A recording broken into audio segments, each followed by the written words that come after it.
చెప్పు. వికెటా?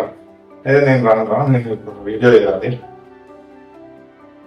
సరే, జాగ్రత్త. మరి వికెట్ అంటున్నారు, సామాన్లు దగ్గర.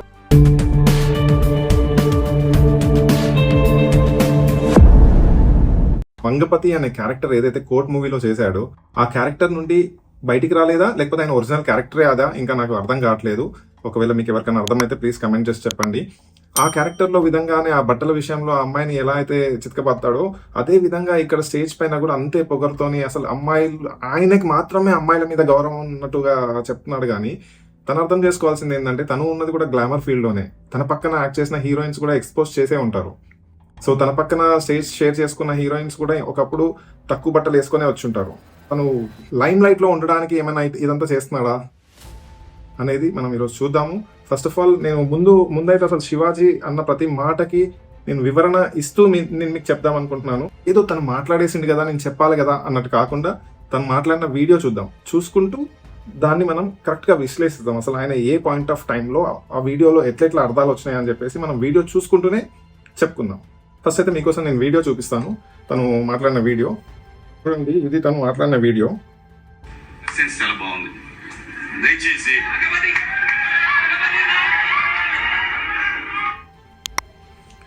ఫస్ట్ ఆఫ్ ఆల్ ఆ యాంకర్ని పట్టుకొని, అంటే అది స్రవంతి చొక్కారపు ఆ అమ్మాయి పేరు, ఎవరైతే అక్కడ యాంకరింగ్ చేస్తుందో హోస్ట్ చేస్తుందో ప్రోగ్రామ్ని, తన శారీ చూపిస్తూ నీ డ్రెస్సింగ్ సెన్స్ బాగుంది అని చెప్పేసి అనగానే అక్కడ వెనకాల నుండి జనాలు మంగపతి అని అరవడం స్టార్ట్ చేశారు. సో అది ఆయనకి ఒక ఊపు తీసుకొచ్చింది. అంటే మంగపతి అనే క్యారెక్టర్ కోర్ట్ మూవీలో ఉంటుంది. సో ఆయన ఇంకా దానికి రెచ్చిపోయి ఇప్పుడు నేను ఇంకా ఆ క్యారెక్టర్లోకి వెళ్ళిపోదాం అనే విధంగా ఇప్పుడు నెక్స్ట్ మాటలు అన్నీ ఉంటాయి. చూడండి. ఇంకో విషయం చెప్తున్నా, అమ్మాయిలు హీరోయిన్లు ఏ బట్టలు పెడితే వేసుకొని పోతే మనమే దరిద్రం అనిపించాల్సి వస్తామా. ఏమనుకోవద్దు, హీరోయిన్లు అందరూ మీరు అనుకున్నా నాకు పోయేది లాగి పీకుతాం మనం, అది వేరే విషయం. కానీ మీరు ఏమనుకున్నా నాకేం పర్లేదు, నేను లాగి పీకుతాను కానీ అంటే అక్కడ అర్థమైంది, నువ్వు ఏమనుకుంటే నా నోటికి వచ్చినంత నేను మాట్లాడేస్తా అనే ఒక ఉద్దేశంలోనే మాట్లాడినట్టు అనిపించింది. కానీ అదేదో ఎవరికైనా మంచి చెప్దామనే ముచ్చట్లాగా అయితే అనిపించలేదు.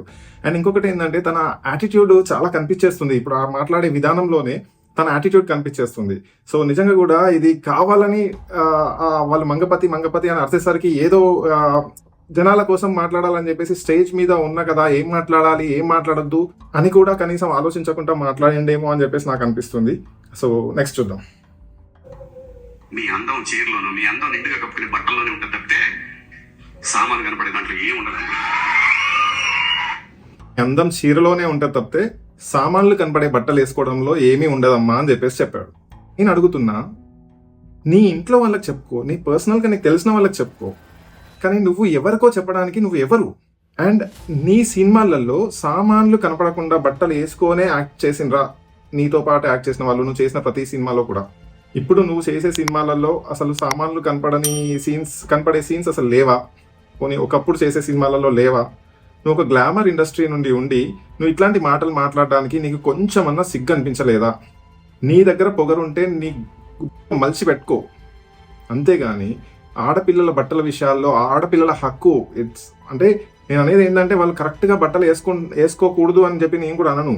బట్టలు వేసుకోవాలి, but according to the situation అయితే వాళ్ళు వేసుకోవాలి కదా. ఇప్పుడు ఇదంతా అయిపోయిన తర్వాత నేను నిధి అగర్వాల్ ఆ రోజు లులు మాల్లో జరిగిన ఇన్సిడెంట్ గురించి ఆలోచించి చెప్పానని చెప్పేసి మళ్ళీ ఎక్స్ప్లెనేషన్ ఇచ్చాడు. కానీ నిధి అగర్వాల్ ఆ రోజు లులు మాల్కు పోయిన సంఘటన తన సాంగ్ లాంచ్ చేయడానికి, అంటే అది సినిమాకి సంబంధించిన ఫంక్షన్. సో తన డ్రెస్సింగ్ మేబీ తను అట్లా ఉండాలని చెప్పేసి తను అనుకుంది ఆ సినిమా ఫంక్షన్ కాబట్టి. తను ఏం పూజకు పోలేదు, ఏదో ఫంక్షన్కి పోలేదు, వేరే తను సినిమా ఫంక్షన్కి పోయింది కాబట్టి ఆ టైప్ ఆఫ్ డ్రెస్సింగ్ వేసుకుంది. అండ్ ఆ సందర్భంలో అక్కడ లులు మాల్లో జరిగిన ఇష్యూలో అది నిధి అగర్వాల్ ఫాల్ట్ కాదు. అక్కడ ఆర్గనైజర్స్ ఎవరైతే ఉంటారో వాళ్ళు నిధి అగర్వాల్ కానీ ఇంకా విఐపీస్ వాళ్ళు కానీ వచ్చిపోయే వే ఏదైతే ఉంటుందో అది ప్రాపర్గా సెక్యూర్డ్గా పెట్టలేదు. సో అందరూ ఒకటేసారి పడిపోయారు. ఇది ఒక నిధి అగర్వాల్ గురించే కాదు, మనం రీసెంట్గా మెస్సీ వచ్చినప్పుడు కోల్కతాలో జరిగిన ఇన్సిడెంట్ చూసినాము, అందరూ వచ్చి పడిపోయారు. అది ఒక అమ్మాయి గురించి అని కాదు, జనరల్గా అట్లా జరుగుతుంది అప్పుడప్పుడు. సెక్యూరిటీ సరిగ్గా లేకపోవడము, ఆర్గనైజ్ సరిగ్గా చేయకపోవడం వల్ల. అండ్ నిధి అగర్వాల్ కార్లోకి వచ్చి కూర్చొని తను చాలా ఫేస్లో ఎక్స్ప్రెషన్స్ చేంజ్ అయినాయి అంటే ఎవరికైనా అవుతాయండి. ఇప్పుడు అంత జనాల్లో హడావిడి అయిపోయి ఒక్కసారి వచ్చి కార్లో ప్రశాంత్ ఇట్లా కూర్చోగానే ఎంత రిలాక్స్డ్గా ఫీల్ అయ్యి ఎంత స్ట్రెస్ నుండి బయటకు వచ్చినట్టుగా ఉంటుంది కదా, అది డెఫినెట్గా ఉంటుంది ఎవరికైనా కూడా. It is not only about Nidhi Agarwal. అక్కడ ఆ ప్లేస్లో ఎవరైనా హీరో ఉన్నా కూడా జనాలు అందరూ అట్లా చుట్టుముడితే కార్లోకి వచ్చి చేసేది అదే పని. అండ్ నువ్వు ఇంత మాట్లాడినోడివి, నిధి అగర్వాల్ వచ్చినప్పుడు ఆమె డ్రెస్ చూసి అందరు అట్లా చేసిండ్రని అనే విధంగా నువ్వు మాట్లాడినోడివి, చేసినోడికి సిగ్గు లేదా? సరే ఆ అమ్మాయి వచ్చింది, ఆ అమ్మాయి తప్పే. ఆ అమ్మాయి వచ్చింది కదా అని చెప్పేసి కుక్కల్లాగా ఎగబడడం తప్పు కదా? తక్కువ బట్టలు వేసుకోవడము, సిచ్యువేషనల్గా వేసుకోవడం ఓకే.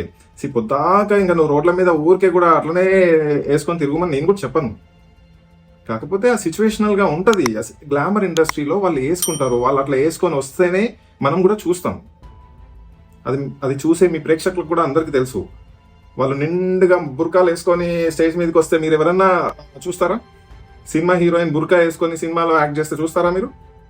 నెక్స్ట్ చూద్దాం. అవి వేసుకున్నంత మాత్రాన చాలా మంది చూసినప్పుడు నవ్వుతూ అంటారు కానీ దరిద్రం ఉండ ఎలాంటి బట్టలు ఎందుకు వేసుకుంటే మంచి వేసుకోవచ్చు బాగుంటావు కదా అనే అనాలనిపిస్తుంది లోపల. చాలా మంది చూసి అంటారు కదా అని చెప్పేసి దరిద్రపు ముండ అని ఇంకొక మాట. అంటే ఆయన ఆలోచన, ఆయన మెంటల్ స్టేట్ ఎట్లా ఉందో ఆలోచించండి. చాలా మంది ఈ సామాన్లు అనే మాటనే పట్టుకొని కూర్చున్నారు కానీ ఆయన మెంటల్ స్టేట్ ఆలోచిస్తలే. ఆయనే ఈ దరిద్రపు ముండ అనే ఆలోచనలు అంటే ఆయన ఇంకా లాస్ట్ కదా అనేసిన తర్వాత ఏమంటారు అంటే అని అనుకుంటారు కదా అని చెప్పేసి అంటాడు. అట్లాంటి అనుకునే ఆలోచన వాళ్ళకి వస్తుందో లేదో తెలియదు కానీ నువ్వైతే వాళ్ళ మైండ్లలో పెడుతున్నావు కదా దరిద్రం ముండ. నీలాంటి చిల్లరగా ఆలోచించే వాళ్ళు ఒక 5 to 10% ఉంటారు శివాజీ గారు. ఇట్లాంటి చిల్లర్ బిహేవియర్ చేయొద్దు అసలు. నువ్వు ఒక సెలబ్రిటీ అయ్యి ఉండి ఒక స్టేజ్ పైన ఒక మీడియా ఉంది, మైక్ ఉంది చేతిలో, అంతమంది విఐపీలు ఉన్నారు, పక్కన ఆర్టిస్టులు ఉన్నారు, ఇంతమంది ముందట నువ్వు ఇంత చిల్లర మాటలు మాట్లాడి ఇప్పుడు దాన్ని కప్పిపుచ్చుకోవడానికి లాస్ట్ అంటే ఇప్పుడు నువ్వు ఇదేదైతే లాస్ట్కు మాట్లాడతావు కదా, ఇప్పుడు నెక్స్ట్ చూపించేది అది నువ్వు రియలైజ్ అయ్యి కప్పిపుచ్చుకోవడానికి చెప్పినట్టుగా ఉంది. వాళ్ళ హక్కుని మనం ఎందుకు కాదనాలి? ఎవరిదైనా కానీ, మొగోళ్ళైనా ఆడోళ్ళైనా ట్రాన్స్జెండర్ అయినా ఎవరైనా కూడా ఎవరి హక్కు వాళ్ళది. Who are you to stop them? And ఈ రోజు వచ్చేసి మన అనసూయ ట్వీట్ పెట్టింది అండ్ చిన్మయి ట్వీట్ పెట్టింది అని చెప్పేసి ఎవరెవరో మళ్ళీ మీడియాలోకి వచ్చి ఎవరు మన శేఖర్ భాష, తర్వాత ఎవరు మన కరాటే కళ్యాణి మాట్లాడుతుంది. కరాటే కళ్యాణి ఒక మాట అన్నదండి ఒక మీడియా డిస్కషన్కి వచ్చేసి, అనసూయ మొన్న వాళ్ళ కొడుకు ఫంక్షన్ చేసిందంట, ఆ కొడుకు ఫంక్షన్కి బికినీ ఎందుకు వేసుకెళ్ళలేదు, శారీ ఎందుకు కట్టుకెళ్ళింది అని చెప్పేసి అడుగుతుంది. నేను కరాటే కళ్యాణిని అడుగుతున్నా, నువ్వు ఈ డిస్కషన్ ప్రోగ్రామ్కి న్యూస్ ఛానల్కి శారీ ఎందుకు కట్టుకొని వచ్చినావు? నువ్వు సినిమాల్లో లాగా బ్లౌజులో లేకపోతే చిన్న బట్టలు వేసుకొని ఎందుకు రాలేదు? అది హుందాతనమమ్మా. బికినీ వేసుకొని ఎక్కడికి వెళ్ళాలి, ఫంక్షన్కి ఎట్లా వెళ్ళాలి, ఎక్కడికి శారీ కట్టుకెళ్ళాలి, ఎక్కడికి డ్రెస్ వేసుకెళ్ళాలి, ఎక్కడికి ప్యాంట్ వేసుకెళ్ళాలి అని వాళ్ళకి తెలుసు. నువ్వు పెద్ద నీతి వాక్యాలు చెప్పాల్సిన పని లేదు. నువ్వేందో నీ చరిత్ర ఏందో అందరికీ తెలుసు. నువ్వు కూడా అట్లాంటి క్యారెక్టర్లు చేసి వచ్చిన దానివే, అర్థమైందా? కరాటే కళ్యాణి వ్యాంప్ క్యారెక్టర్లు చేసి వచ్చింది. అప్పుడు ఆమె ఏ బట్టలు వేసుకుంది? సామాన్లు కనపడే బట్టలు కాదా అప్పుడు వేసుకుంది? ఈ రోజు పెద్ద ఏదో పతివ్రతలాగా మాట్లాడుతున్నారు అందరూ. నువ్వు బీజేపీ లీడర్ అని చెప్పేసి చెప్పుకుంటున్నావు. నువ్వు బీజేపీ లీడర్ ఎట్లయినావు? ఏం పీక్ అయినావు అసలు? బీజేపీ లీడర్ కా, ప్రజలకు సేవ చెయ్యి, కానీ ఇట్లాంటి అనవసరమైన మాటల గురించి మాట్లాడకు. నువ్వు హిందుత్వం గురించి మాట్లాడుకో, ముస్లిమ్స్ గురించి మాట్లాడుకో, అంతేగాని ఒక జనాలు వేసుకునే బట్టల మీద కూడా ఆ హక్కును కూడా కట్ చేస్తారా మీ బీజేపీ వాళ్ళు? ప్రజలకు హక్కు లేదా? ఇష్టం వచ్చిన వాళ్ళ ఇష్టంలాగా వాళ్ళు జీవించేలాగా. అండ్ ఇంకొకటి, శేఖర్ భాష కూడా ప్రతి దానిలో, సరే నేను కొన్ని విషయాలలో శేఖర్ భాషను మెచ్చుకుంటుండే, ఏది అమ్మాయిలు అనవసరంగా అబ్బాయిల మీద కేసులు వేసి ఇవన్నీ చేస్తున్నారనే విషయము, తప్పుడు కేసులు పెడుతున్నారనే విషయంలో శేఖర్ భాష చాలా ఫైట్ చేశాడు, చాలా ప్రూఫ్స్ సంపాదించి, ఆయనకి ఎట్లా ప్రూఫ్స్ వచ్చినాయో నాకు తెలియదు కానీ మొత్తానికైతే దాని గురించి కొంచెం ఫైట్ చేశాడు. It is acceptable. అంతేగాని ఇప్పుడు అమ్మాయిల బట్టల విషయంలో కూడా అమ్మాయిలకు ఆ మాత్రం హక్కు లేదా అండి? శేఖర్ భాష నువ్వు ఒక ఆర్జే అయ్యుండి ఇంత మోడరేట్ జనరేషన్లో ఉంటూ నువ్వు కూడా ఇట్లా మాట్లాడతావా? అమ్మాయిలకు వాళ్ళ హక్కు వాళ్ళకు వదిలేద్దాం. బీచ్కి వెళ్ళినప్పుడు ఎట్లుండాలో, ఇంట్లో ఉన్నప్పుడు ఎట్లుండాలి, ఫంక్షన్కి వెళ్ళినప్పుడు ఎట్లుండాలి, పిల్లల్ని కన్నప్పుడు ఎట్లుండాలి, పిల్లల్ని పెంచేటప్పుడు ఎట్లుండాలి అనేది వాళ్ళకి తెలుసు. ఎవరి స్వేచ్ఛకు వాళ్ళని వదిలేద్దాం. అంతేగాని మనం ఏదో మన హక్కుల్ని మనం వాళ్ళ మీద రుద్దాల్సిన అవసరం లేదు. సో ఇంకా మిగతా వీడియో కూడా చూద్దాం. అనలేము అంటే మళ్ళీ స్త్రీ స్వాతంత్రం లేదా స్వేచ్ఛ లేదు. స్త్రీ అంటే ప్రకృతి ఎంత అందంగా ఉంటే అంత గౌరవం పెరిగింది. ఈ ప్రకృతి అద్భుతంగా ఉంటది. అలాగే స్త్రీ మా అమ్మ చక్కగా ఎప్పటికీ గుండెల్లో కనపడతా ఉంటది, ఒక సావిత్రమ్మ గాని, ఒక సౌందర్య గాని. అలాగే ఈ జనరేషన్ లో ఇంకా చాలా మంది, రష్మిక, చాలా మంది అమ్మాయిలు. స్త్రీ అంటే ఒక ప్రకృతి, ఒక అమ్మ. ఆ? ఇవన్నీ నీకు ఎప్పుడు గుర్తుకొచ్చినాయి? నువ్వు అనే మాటలన్నీ అన్న తర్వాత గుర్తుకొచ్చింది. నువ్వు ఎవరి గురించి తీసినావు? అమ్మ తర్వాత ఈ అది సావిత్రి అమ్మ, సౌందర్య, వీళ్ళ గురించి తీసుకొచ్చినావు. వాళ్ళు కూడా గ్లామర్ ఇండస్ట్రీ. సావిత్రి గారు ఒకప్పుడు కాలంలో డ్రెస్సింగ్ ఎట్లా ఉండేనో అట్లనే వేసేవాళ్ళు. సౌందర్య తన తన ఆ టైంలో 90s టైంలో తన మోస్తారు ఎక్స్పోజ్ తను కూడా చేసేది. కంప్లీట్గా చేయకపోయినా కూడా తను కూడా ఓ మోస్తారుగా ఎక్స్పోజ్ చేసేది, డాన్స్లలో కానీ అక్కడ కానీ ఇక్కడ కానీ కొంచెం చేసేది. అండ్ ఇంకొక పేరు కూడా తీశాడు, ఎవరు? రష్మిక. చాలా గ్రేట్ అండి మీరు. రష్మిక చాలా పద్ధతిగా ఉంటుంది. అవును, బాగా చెప్పారు మీరు. యానిమల్ సినిమా చూసారా? పుష్ప 2 చూసారా? కరెక్ట్ చెప్పారు మీరు. చాలా బాగుంటుంది, పద్ధతిగా ఉంటుంది. తన డ్రెస్సింగ్ గురించి కాదండి, మీరు ఎవరినో పొగడడం కోసమో ఎవరినో కిందికి. ఇప్పుడు రష్మిక ఏమన్నా అన్నానంటే మళ్ళీ అనవసరంగా లేనిపోని పెంట్ అవుతుందని చెప్పేసి ఆమె పేరు తీసుకొచ్చిండు. అంతకన్నా మించి ఏం లేదు అక్కడ. రష్మిక మామూలుగా సామాన్లు కనపడే డ్రెస్సింగ్ చేయదా అండి? నేను ఎవరిని కించపరచడానికి అనట్లేదు, రష్మిక కూడా చేయాలి, ఎవరి ఇష్టం వాళ్ళదండి. నేను ఎవరిని కూడా we should not stop anyone. నీకు రేపు చెడ్డీ వేసుకొని బయటికి పోవాలనిపిస్తే పో, అంతే. మొత్తం ఇప్పుకొని పోతే ఎవడు ఊకోడు రోడ్ల మీద. కానీ నువ్వు చెడ్డీ, నీ బాక్సరో నీ షార్టో వేసుకొని తిరుగుతలేరా మగోళ్ళు? వాళ్ళు అంతే. మగోడికి ఒక రూలు, ఆడదానికి ఒక రూల్ అనేది ఏమి ఉండదు. ఇప్పుడు నువ్వు షార్ట్ వేసుకొని ఒక బాక్సర్ వేసుకొని బైక్ల మీద తిరుగుతారు జనాలు. అది తప్పుగా అన్నప్పుడు ఆడలు తిరగడంలో తప్పేముందండి? స్త్రీ అంటే ఒక ప్రకృతి, ఇవన్నీ మాటలు ఎందుకు? ఇంకా పైనుంచి మీరు ఏమనుకున్నా నాకు ఫరక్ పడదు అంటాడు.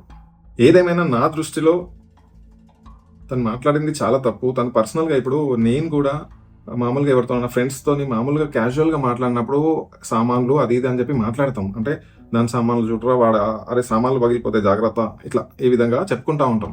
జనరల్గా మనం క్యాజువల్ వేలో మాట్లాడుకుంటాం ఫ్రెండ్స్తో అన్నప్పుడు అవి చెప్పుకుంటాం, తప్పు కాదు. కానీ తనున్న స్టేజ్ వేరు, తను మాట్లాడే స్టేజ్ వేరు. అక్కడ తను ఏదో ఎవడో మంగపతి అని అరిచిండు కదా అని చెప్పేసి ఇంకా రెచ్చిపోయి మాట్లాడి తర్వాత 4 గరుచుకొని ఎందుకు ఇదంతా? తర్వాత ఇంకా సారీ చెప్తూ దానికి ఇంకా ఎక్స్ప్లెనేషన్ ఇస్తాడు నిధి అగర్వాల్ గురించి. ఇదంతా అవసరం లేదండి. అమ్మాయిలు కూడా కొంచెం మీకు ఇష్టమైన బట్టలే వేసుకోండి. అది మీరు ఒక స్టేజ్ పైనకి వచ్చినప్పుడు, లేదంటే మీరు సినిమాల్లో కానివ్వండి వేసుకోండి, ప్రాబ్లమే లేదు. కాకపోతే ఆ రెస్పెక్ట్ని కాపాడుకోండి, అంతే. అంతకన్నా మించి ఏం లేదు. మీ రెస్పెక్ట్ని మీరు కాపాడుకుంటూ మీ డ్రెస్సింగ్ ఉంటే ఇట్స్ ఓకే. ఈ విషయం గురించి మీరేమంటారు? మీ కమెంట్ ఏంటి? కమెంట్ చేసి చెప్పండి. అండ్ మీకు కనుక ఈ వీడియో నచ్చితే లైక్ చేయండి, మీ ఫ్రెండ్స్కి షేర్ చేయండి. చాలామంది కూడా వీడియో చూస్తున్నారు కానీ సబ్స్క్రైబ్ చేసుకోవట్లేదు. ప్లీజ్ సబ్స్క్రైబ్ చేసుకోండి. Thank you for watching the video.